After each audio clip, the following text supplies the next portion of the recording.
Welcome to episode 1 of the Crandocast. Crandocast. So, we're just going to do sports and basketball and football mainly. But, if there's something big, we'll do something else. Because baseball's shit. Yeah, baseball, not a lot of people watch baseball anymore. It's not, some people watch it. I'll watch it sometimes, but anyway. Only good player is Mookie Betts. Alright, first question. Are the Lakers still, championship contenders in your eyes? Yes, I think they can knock off the Clippers. I don't know, I just don't think Pat Bev... Is Pat Bev even in the bubble? Yeah, I think he wasn't there at the beginning, but he definitely joined back, I think. Mm-hmm. I don't think Pat Bev can really lock down AD or LeBron. If he can't lock down Harden, I don't think he can lock down LeBron. Yeah, Luka dropped 40 on him. And, I don't know. They got really close one game, but I'm pretty sure the Lakers will try even harder if the Clippers have better players like Lou Will. Yeah. I kind of agree. I don't think the Lakers are still championship favorites. I think they're contenders for sure, but I don't know if they're favorites anymore because, all of a sudden the Blazers are hot now, and, the Lakers with LeBron and AD, neither of them are playing insane. I mean, they're LeBron and AD. They're going to have pretty good games, but neither of them are playing at, their normal level, and they were saying in an interview that there's something happening off the court that's stopping them from playing their best, which is really weird, so... I think the Lakers need to take teams more seriously after this Portland Trailblazer wake-up call. Yeah, I think that the thing that would probably push them over the edge and get them to the championship is, playing with more urgency. Maybe losing all these games is going to help them out in the way of, now we're not the, no matter what, number one team. Now they know they're not invincible. Yeah, we're there. Yeah, they have a kryptonite. All right. Okay. I kind of wanted to talk about Donovan Mitchell versus Jamal Murray. Jamal Murray is my favorite player, and he was going off at the end. But no, he couldn't guard Donovan Mitchell. I'll admit that. He could not guard Donovan Mitchell. I think that Donovan Mitchell is just, I think he's way more valuable than Jamal Murray right now. I agree. And especially just contract-wise. He's not getting a ton of money. He's really young, you know? And he's still growing, and he's right now he was playing almost unstoppable, but so was Jamal Murray towards the end.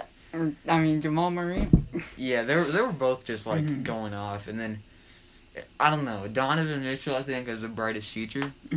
As of now, Jamal Murray has had a couple all-star level years, I feel but Donovan Mitchell has played 3 or 2 years, and he's already broken out. Jamal Murray needs to break out more. Yeah. Donovan Mitchell, I think he's just carrying the whole Jazz team. Yeah. I'd be worried for his back. Yeah, I agree. I think that the Jazz, all of their... I guess Rudy Gobert, I feel could be another player that would not be a role player for the Jazz, but everyone else on the team, I feel is just there to kind of hit a shot. Except for Joe Ingles. Joe Ingles is a star. He's a Alright. What do you think? What do you think about that? The Donovan Mitchell versus Jamal Murray? Well, I think it's going to be a good matchup. I hope Donovan Mitchell really brings out Jamal Murray and makes him break out so that Jamal Murray's no longer just he's just a good starter. I hope he becomes superstar after this. I hope Donovan Mitchell really helps him break out. Yeah, I think that's gonna be a really good matchup, Jamal Murray and Donovan Mitchell. Down the years, I think it's gonna be. I hope they become rivals. Yeah, that would be pretty cool. Just like Drew Lock versus Patrick Mahomes. All right, next, the Trailblazers championship chances. I don't think they can. I'm sorry. I just don't think a Damian Lillard and CJ McCollum duo. They're good. They're really good. It's just they don't have much of a supporting cast. You're right. And not that much of a supporting cast. That doesn't take you very far. They'll probably get knocked out by the Clippers, or the Bucks in the finals. Yeah, Or someone in the deeper rounds. The deeper they get into the playoffs, harder it will get. because CJ and Dame are doing everything for their team, so Yeah. they'll get tired, and other teams with more depth, their players won't get as tired, so then they can take out the Trailblazers.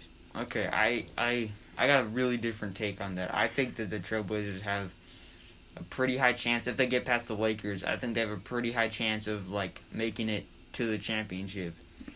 Just because I think Dame is just playing like insane, and CJ is playing like a very good secondary star. And then now that Yusuf Nurkic is healthy again, I think that him and Hassan Whiteside are like they're just really like scary together, you know, in the front court. And like I think that those two can really like all four of those guys can really help bring the team up. And I think the rest of their team is a bit shaky, but I think if they get hot, if they get past the Lakers, I think that they have a pretty big chance of getting past the finals.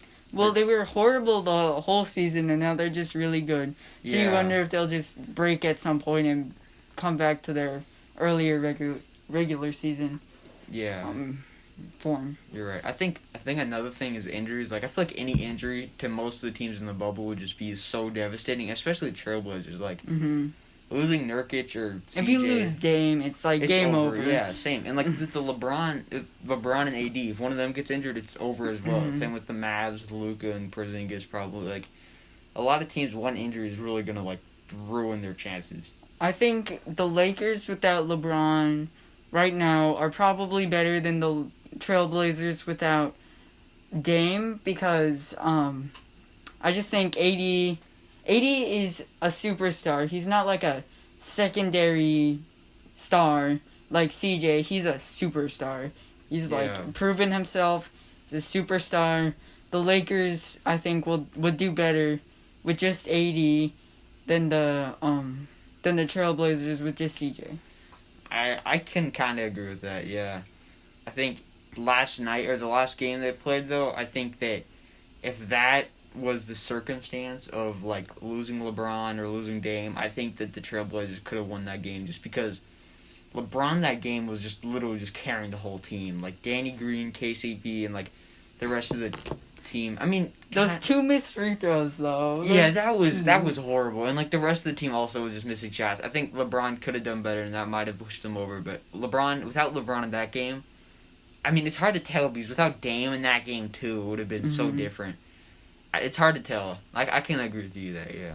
And if Kuzma or anyone's hitting their shots, I think the Lakers are probably the best team in the league. Saw that with Kuzma hitting a shot against the Nuggets, although that wasn't really fair because the Nuggets weren't playing any of their starters, but yeah, you're right. That was a good shot. Okay, I wanted to go over the Phoenix Suns and how they kind of missed the playoffs after winning every bubble game. I personally think they should have had 3 teams that are just those 3. I actually don't think the Grizzlies should have been one of the.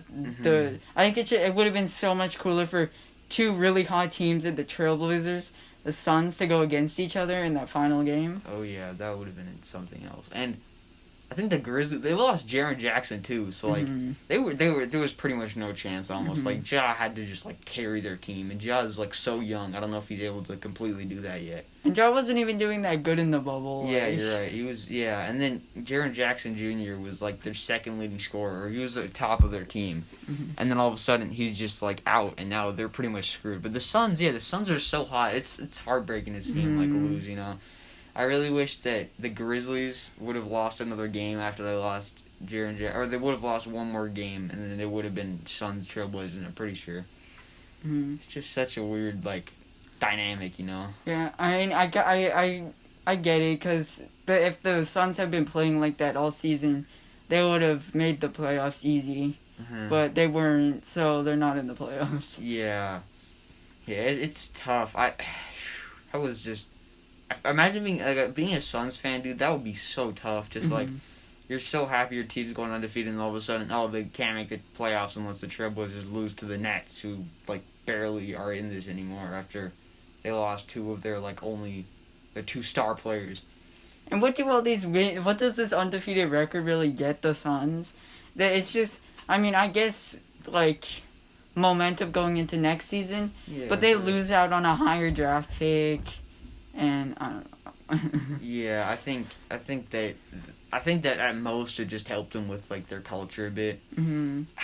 That's just such a weird thing to happen, you know, like, that they go undefeated, they're just doing insane, and they lose, they don't make the playoffs, like, that's so crazy. In the last thing, like, the last game, so many things had to go right, and pretty much all of them went right, and then the Trailblazers just beat the Nets on, a couple of plays, like, last, like, one shot pretty much would have put the Suns in, but... Just unlucky that the Trailblazers were hot. The Trailblazers weren't hot, they would have made it, and if the Grizzlies didn't just, like, wake up in the last game, then... Yeah, for sure. I totally agree with that. Mm-hmm. Okay, next, I think the Bears all around, like, the QB situation first, probably. Like, I think people are saying there's no team in the NFL that needs a QB because the Bears got Nick Foles. I completely disagree with that. Yeah. Trubisky, that's what I like to call him. Nick Foles, I don't know. Nick Foles is not Eagles Nick Foles, and we saw that with Jacksonville.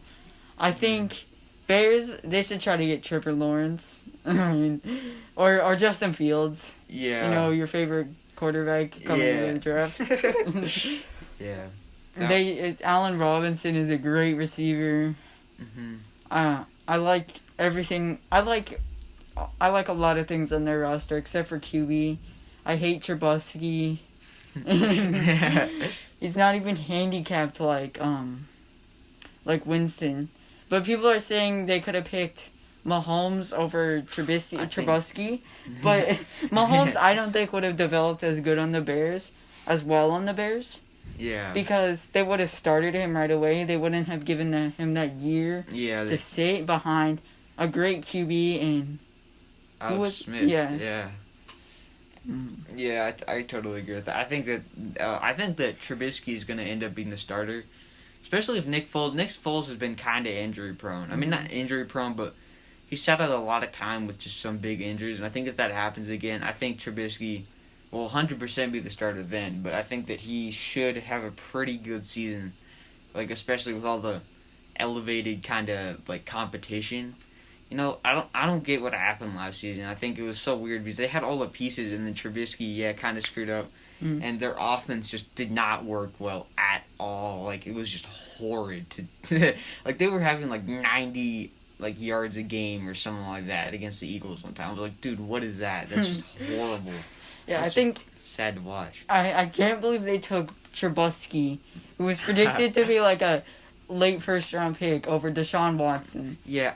Because Deshaun Watson is proving he's like NFL level. If he didn't get injured, I just can't believe how good he would be. When he wasn't injured, he was like 8-0. It was crazy. Yeah, he's. I think that the Bears. I think the reason they traded up must have been they probably heard something about some other team drafting them before that. The Niners. It's really weird that some other team would think about drafting Trubisky that early, that they were like, okay, we need to trade up to, like, the second, third pick. They need to trade a one pick, I think it was. Yeah, like, if the people in front of them took Trubisky, I bet... There's so many better quarterback options. Yeah, like, that quarterback class was really deep. And, like, if they did take Trubisky, the Bears would be like, okay, well, we'll take another QB. And then the next year, if they really wanted to swap, I guarantee Trubisky would have been able to be traded for pretty easily, even after his just rookie year. After, like, he did pretty much... I mean, he did pretty well his rookie year, but... Wasn't he, like, a Pro Bowler rookie year? Or I think it was sophomore year, but I think that he... Rookie year, after his rookie year with most other teams, I think that he would have been able to be traded for if the Bears really, really wanted him that bad. Mm-hmm. I think that they could have done something else. I don't know. Mm-hmm. I kind of wanted to talk about Zach LaVine. Yes. I think Zach LaVine, I think, is really underrated. He was shooting 40% from three, almost 50% from the field, and that was on a very bad Bulls team. Jim Boylan. Lauri Markkanen was not very good last season. Yeah. And Kobe White, though, I liked Kobe White on that team, but he was shooting that well even when defenses could basically just focus on him because you didn't have to worry about anyone else. Yeah. And I think Zach LaVine's just really underrated. People saying he's just an average shooting guard in the league. Yeah.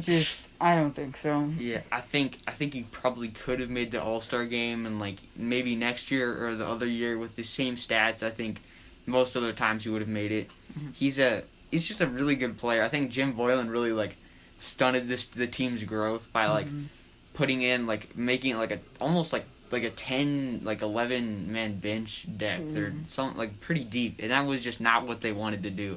I think one of the main reasons they hired Boylan was literally just to develop the team. Because it was so young, and like Lauri Markkanen, I think that was a huge like stunt in his like growth as a player. Just not be they didn't give him the ball much at all. Like I'm pretty sure sometimes they'd just be like, okay, you got to just rebound it to get the ball. Like we're not gonna pass to you, and that was so dumb.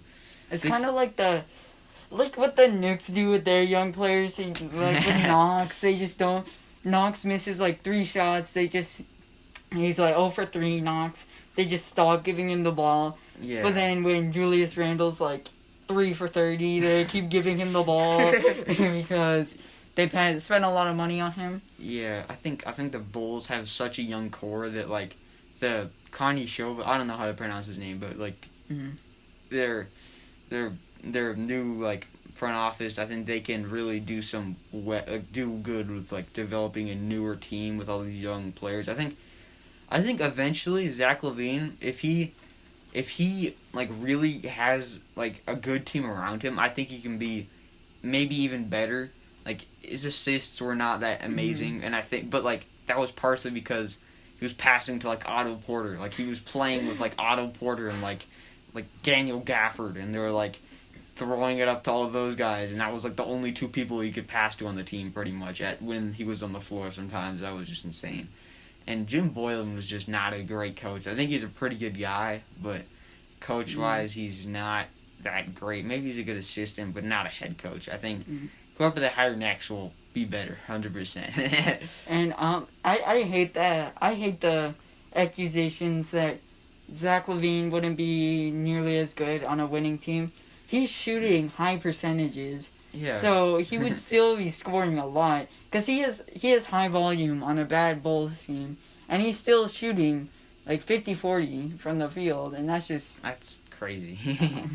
And yeah, I totally agree with you. And there's not many people Jim Boylan put out there with him to help him out. And like again, like Jim Boylan was not giving his star players what they really needed to develop. He was kind of like, well, I need to utilize this whole team and try to, like, develop them as a team. And, like, by doing that, he's giving, like, 30-year-olds, like, 10 minutes a game when they're literally going to do nothing for the team. Developing 30-year-olds. Yeah, I need to develop veterans. Let's develop some veterans. Let's develop some bench warmer veterans who are probably never going to play any, like, starting-type minutes on another team. But here, we give them, like, 10 minutes a game. Just come out here and develop our young core by over not Kobe White. Yeah, like... Dude, they subbed out Kobe White after he missed, like, 2 threes once. And he was just like, yeah, you're out of the game.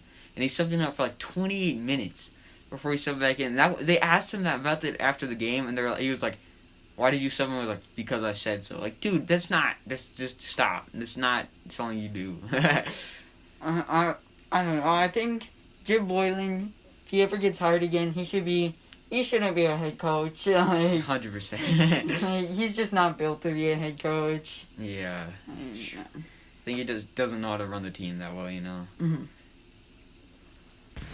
Kind of wanted to talk about the Mavericks versus Clippers.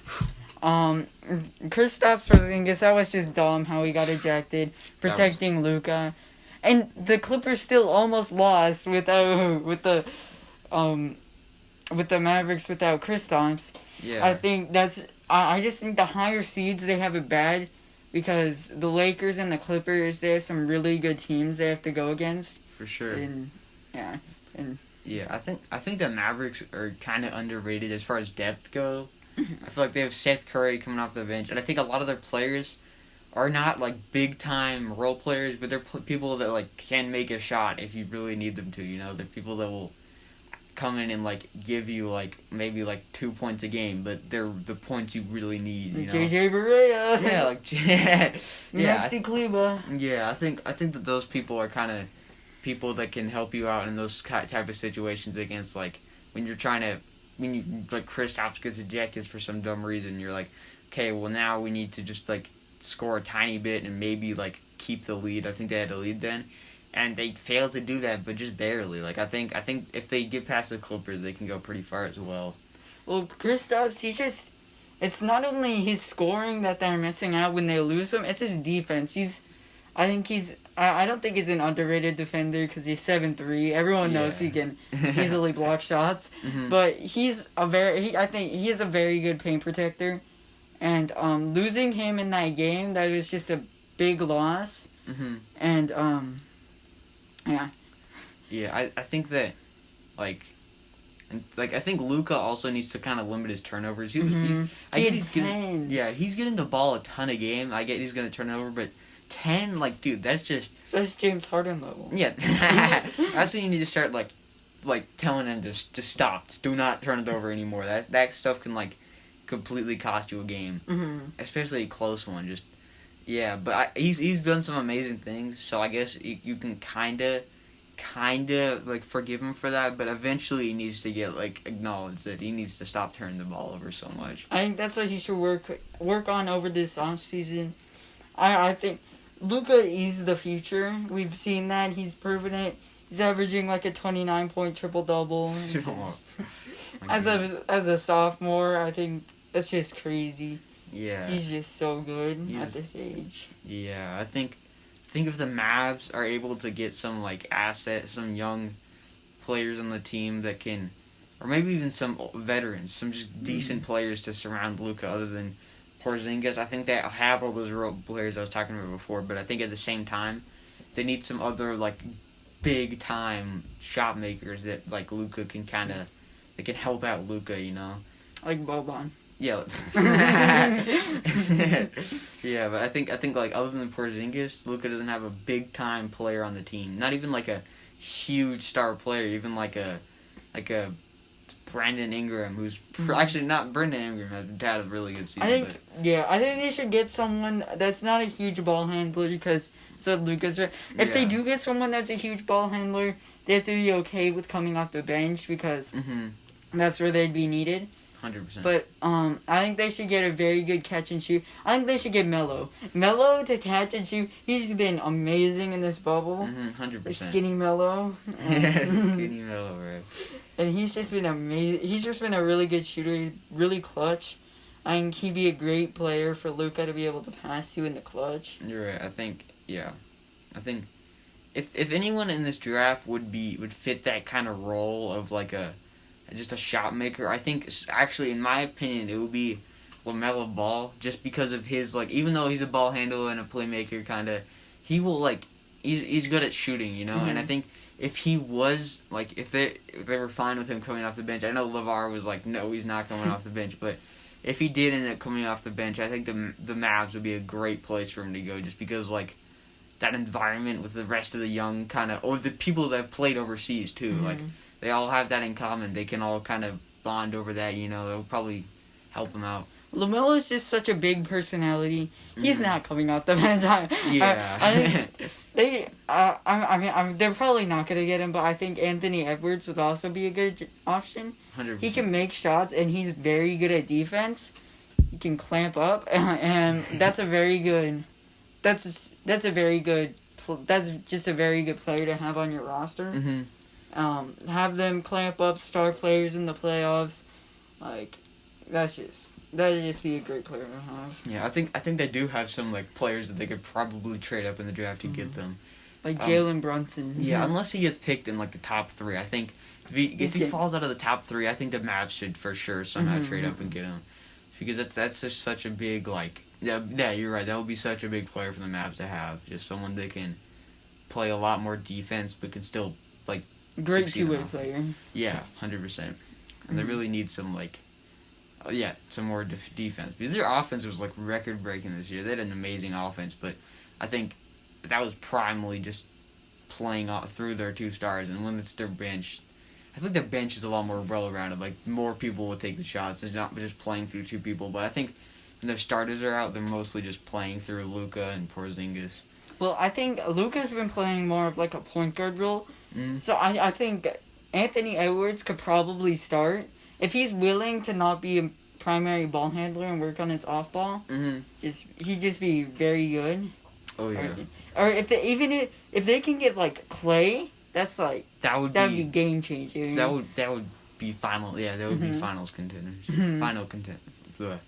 I think probably final favorites. That's just such a good team. If they have Clay who can just make catch-and-shoot shots, and he's a very good defender... Oh, yeah. Just...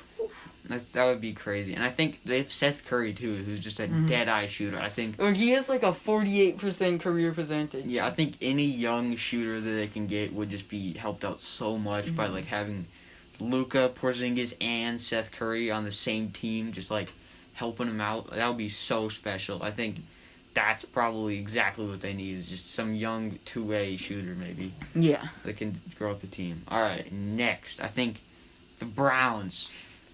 Think about the Browns. Baker Mayfield. Well, actually, I'd like to talk about my favorite player on the Browns, who I predicted, Nick Chubb. Yeah, we both. Our boy Nick Chubb. Let's go. Second round pick. Somehow. He's better than Baker Mayfield, by the way. He could probably play quarterback better. Just kidding. But Baker Mayfield, he didn't play very well last year, but I think the worst offensive line kind of contributes to that. Pro Football Focus ranked it like 23, I think.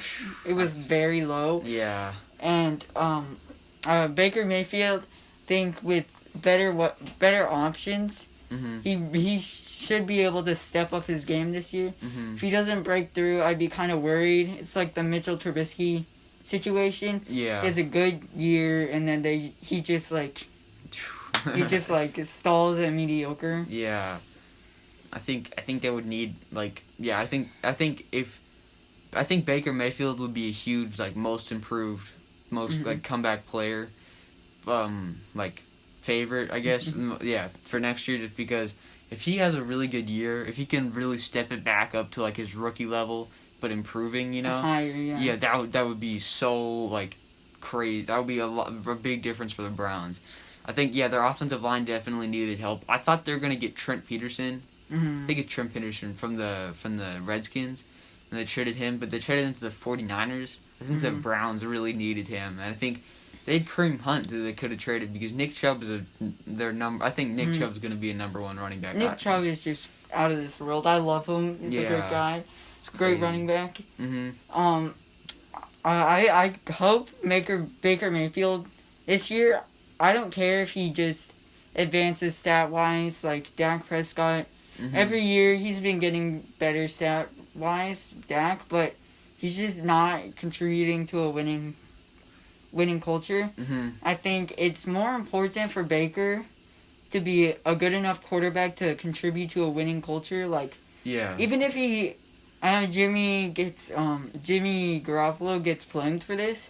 But even if he throws 10 passes but is accurate on all of them, so then the defense has to respect that. I think that's a huge improvement, and that's what the Browns will really need. Just rely on Nick Chubb. Yeah. I think that a lot has to change from last year in terms of the Browns. I think that they kind of were all over the place trying to figure out, we have 3 guys, maybe 4 or 5 guys who were, really good players on offense. When Kareem Hunt came back, that was kind of the thing. And then even before that, they had, 4 players that were just people that needed the ball, and they kind of did not know how to do that. So, okay, you just, maybe you get the ball this play, maybe the next play. But it ended up kind of just going everywhere, and no one really got what they needed, I don't think that OBJ trade is kind of looking worse and worse. Because if they had traded for them, I think they might be better, because they wouldn't have to spread the ball between so many players at once. Yeah.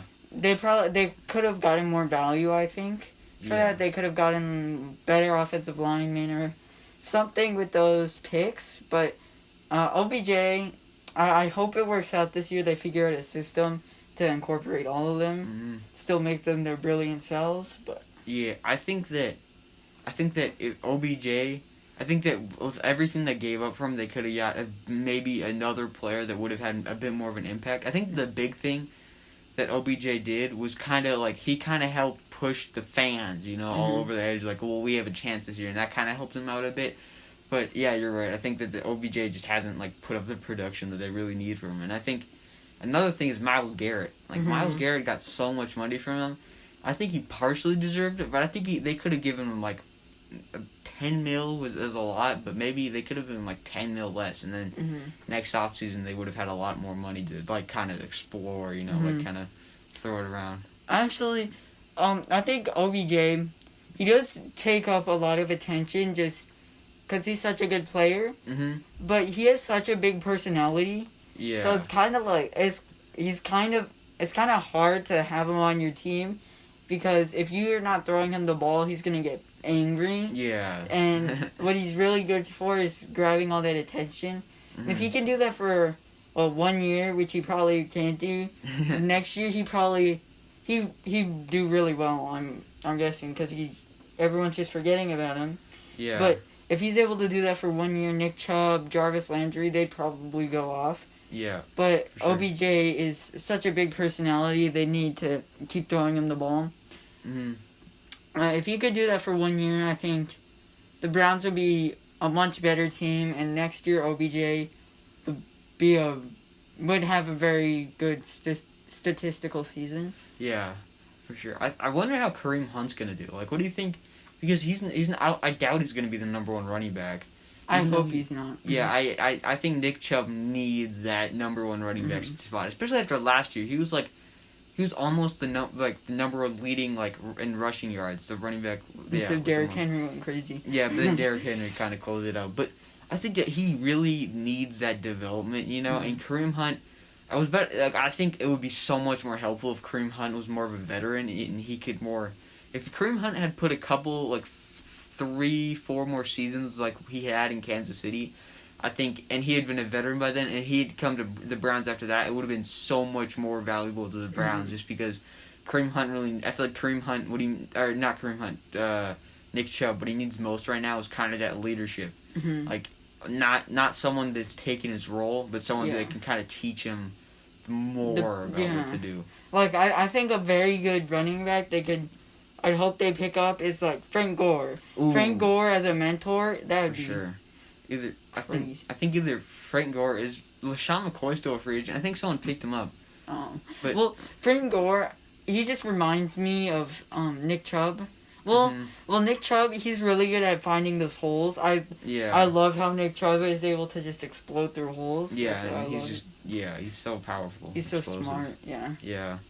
I think really some leadership, some a veteran presence that can not take his spot, not take his playing time, but really just kind of grow him. Yeah, teach him, grow him as a player. I think that would be a lot more beneficial than having Kareem Hunt, who's actually still really young. I think he's 24, 25, and he's coming in. He's gonna take some of Nick Chubb's playing time as a player that had one good year, got suspended, got cut, and now is on the Browns and is kind of finding his role on another team. I also think Frank Gore would be really good, because if he's ready to retire, he won't want any running back snaps, because that's just hard. Yeah. So he could get paid that money to be a mentor. He could get paid NFL money just to be a mentor. Oh yeah. To Nick Chubb. Nick Chubb, yeah, and that'd just be a great situation all around. You have a mentor, and the mentor is happy still. Yeah. Yeah, I think that the Browns fans have a lot to look forward to. I just think that they really need to make some big changes. I think especially trading Kareem Hunt, the value you can get for that player. He's not someone that had a huge disappointing season last year because he was mostly injured suspended, and then he's playing behind Nick Chubb. So I think that he would have a lot of value, and that could really help move the Browns forward. Everyone knows his skill. Yeah. Yeah. Oh. I want to talk about Drew Lock. Okay, yeah. Because I love Drew Lock because I'm a huge Denver sports fan. Mm-hmm.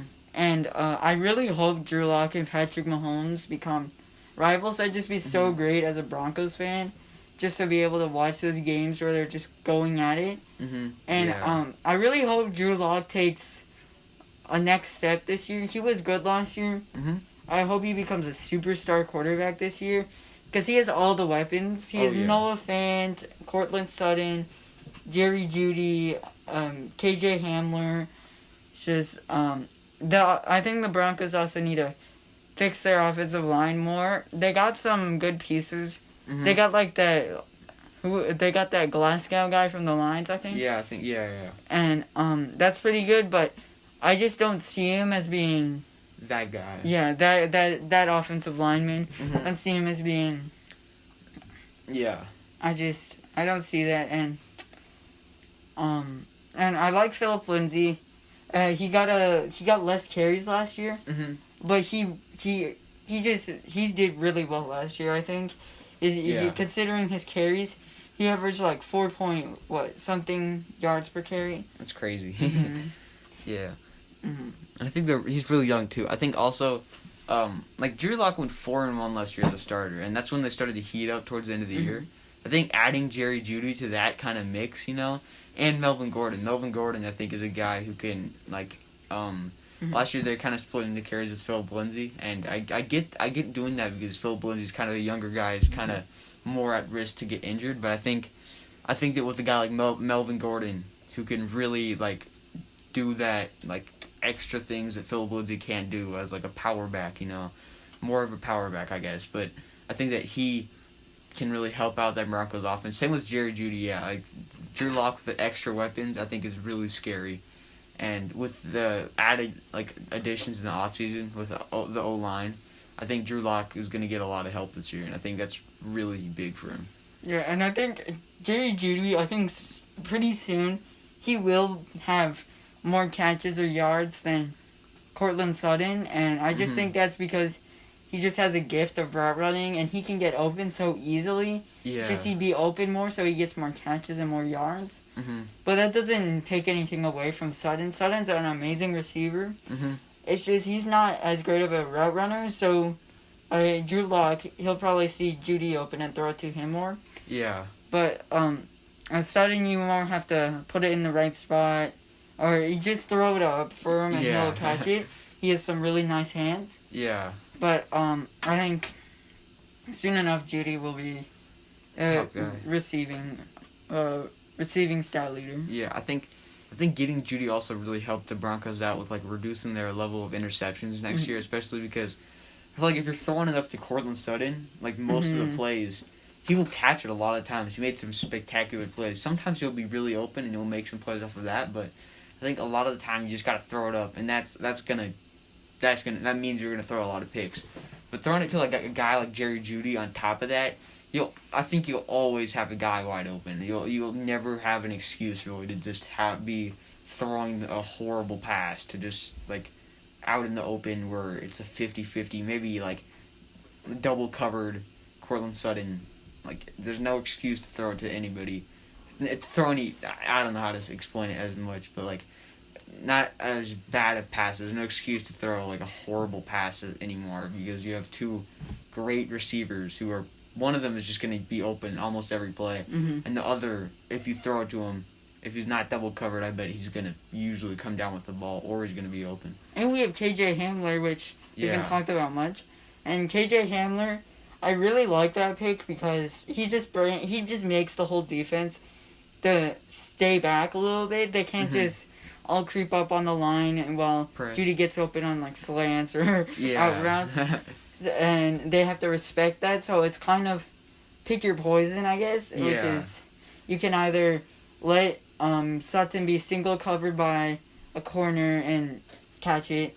You can let Jeudy get open single coverage, just a nice route, or let Hamler get open just going deep, or just going because he's so fast. But but even if they want to defend all of those, they have to take more people off the line. Yeah.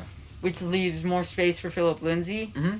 And more pocket room for Drew Lock, which will really help his protection. Yeah. So this time he does it. It's good for a young quarterback to not get as much pressure. Mm-hmm. Then they can get off the ball. And it doesn't ruin people like lots of pressure on Sam Darnold did. Yeah. When he saw ghosts. Yeah. Yeah, I completely agree with that. I think that, like, all the additions the Broncos had, and especially for the defense, like, warming up last year, I think really, really helped up their confidence for next year. Mm-hmm. I think that they really are going to improve next year. I think they're a playoff team, 100%. Okay, next, I think the head coaches, in the NBA or the NFL, like, who do you think is in the hot seat? Like, who do you think needs to perform really well just to succeed?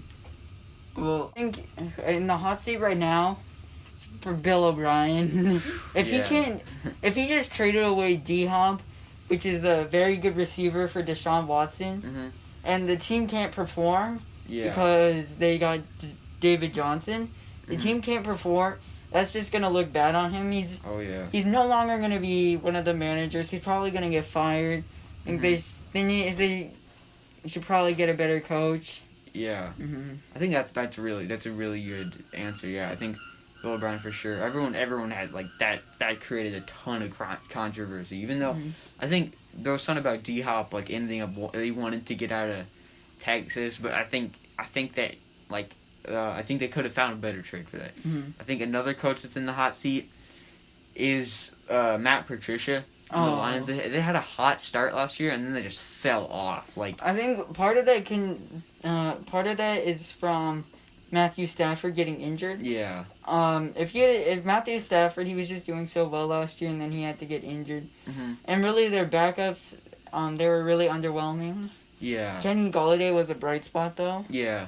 I think the problem was that Kenny Golladay was getting so many targets. Like I feel like in the draft, I think it would have been better for them to try and trade up with some other piece and try and get another receiver. I think they might be good, but I think another receiver really would have helped them out because Kenny Golladay, he's a great receiver, but I don't think he's a true superstar, carry the team receiver. I think like a Justin Jefferson, I would have liked that pick. Yeah, that would have been a great pick. I agree. And I think this year, I think they're a dark horse for the playoffs. But I think if they aren't a dark horse if they don't make the playoffs or they don't come close, I think Matt Patricia is probably going to get fired. And then what about in the NBA? I think. I think whoever the Kings hired. I forget his. Luke Walton. Yeah, Luke Walton. I completely agree with that. Luke Walton. He's just been a very underwhelming coach. He wasn't very good for the Lakers. Oh yeah. As soon as the Lakers got a new coach, now they're really good. I mean, some of that comes from Anthony Davis, but I think Luke Walton was part of that. Yeah. And as soon as he got the Kings, they were. Everyone thought they were going to be super good because they were really good. But De'Aaron Fox, he didn't improve as much as we thought he was going to. Yeah. And part of that is contributed by Luke Walton. And Luke Walton just made their team a lot worse. Yeah, I agree 100%. I think part of that, I don't want to say he's like Jim Boylan, but in the way that he wasn't developing their young players as well as he could have. Like, he took away a lot of De'Aaron Fox's touches and a lot of like other young players' touches and again gave them to older veterans that are bottom of the bench kind of. And I think that not making the playoffs and just doing not very good in the bubble, I think really hurt his like. Did they even make it to the bubble? Yeah, they made it and they like left after a couple of games. It was not good. Yeah, I think they made it, but I don't know. Like, I feel like what they really need is like, you know what Brooklyn had where all the players like love each other. I think a couple of people have said this before, but I think that they really need a coach that kind of will bring the team together. Because eventually, when these players, all of their young players hit their prime, if they're playing really good, I think they're gonna get like a bag, you know. Like, I think they're gonna get a lot of money, and I think that if they can't like try and bond the team together, I think that Sacramento's gonna have trouble doing that. It's kind of a more small market team. Thank you for watching. Remember to subscribe. And check back in a week for more because we're trying to do this weekly. Yeah, thank you guys. Bye.